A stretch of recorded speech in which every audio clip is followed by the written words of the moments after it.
ఆనాడు మీరు లేని సమయంలో ఎన్నికల్లో పోటీ చేసిన మీ కుమార్తె అయిన బైరెడ్డి శబరి గారు ఇప్పుడు కనుమరుగయ్యారు. అంటే ఆమె ప్రత్యక్షంగా లేరు, అంటే ప్రత్యక్ష రాజకీయాల్లో రావడం లేదు. ఎందుకు కారణం అంటారు? సమయాన్ని బట్టి నిర్ణయాలు ఉంటాయి.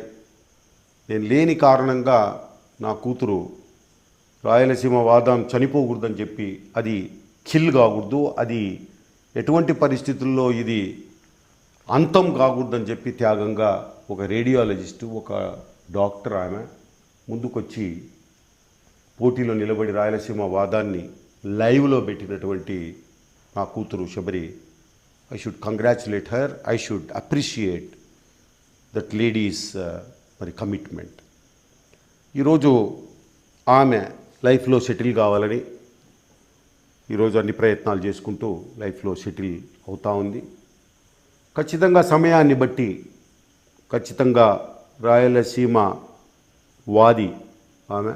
చాలా మొన్న ఎన్నికలలో ఒక లేడీ అయినప్పటికీ ఎవ్వరి సపోర్టు లేకపోయినా, ఎవ్వరు కూడా ఆమె వెంట రాకపోయినా కూడా ఊరూరు తిరిగి రాయలసీమ వాదాన్ని లైవ్లో పెట్టినటువంటి నా కూతురు ఖచ్చితంగా రాజకీయ భవిష్యత్తు ఉంది.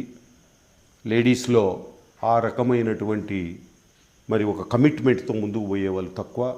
కానీ ఆమె నేను లేని పరిస్థితుల్లో ముందుకు తీసుకెళ్ళడం నేను అప్రిషియేట్ చేస్తూ ఉన్నా. ఖచ్చితంగా ఆమె రాజకీయాల్లో సమయం వచ్చినప్పుడు తప్పనిసరిగా ముందుకొచ్చి రాయలసీమ వాదాన్ని బలంగా వినిపించేటటువంటి మరి లీడర్షిప్ క్వాలిటీస్ ఉన్నటువంటి లేడీ ఆమె.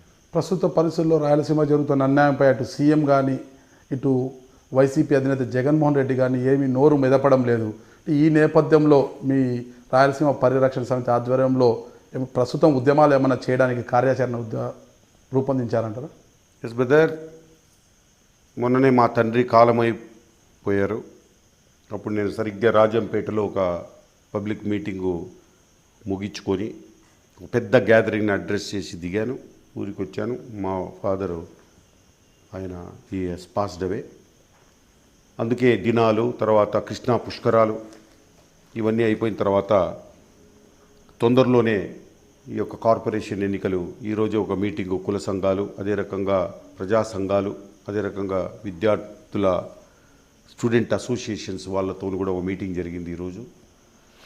ఈ యొక్క నవరాత్రులు, అదే రకంగా దసరా, ఈ సమయంలోనే ఒక స్టీరింగ్ కమిటీ వేసుకోబోతున్నాం. అన్ని స్థానాల్లో అందరము కలిసి, అన్ని కులాలు, అన్ని పేదలు, అందరూ యువకులు, ముఖ్యంగా నిరుద్యోగులు ఎవరైతే ఉన్నారో, చదువుకొని ఉద్యోగాలు లేకుండా పాపము బాగా నలుగుతున్నారో అటువంటి వాళ్ళను ఈ ఎన్నికల బరిలో దాదాపుగా మెజార్టీ సీట్లకు వాళ్ళకి ఇచ్చి మేము ఈ ఫైట్ చేయబోతున్నాం ఈ ఎన్నికల్లో.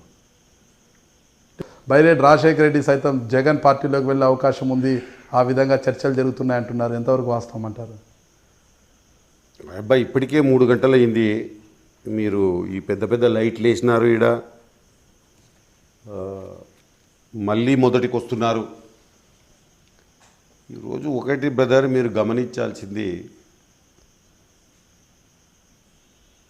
రాయలసీమ పరిరక్షణ సమితిని అంత తక్కువ అంచనా వేయొద్దండి.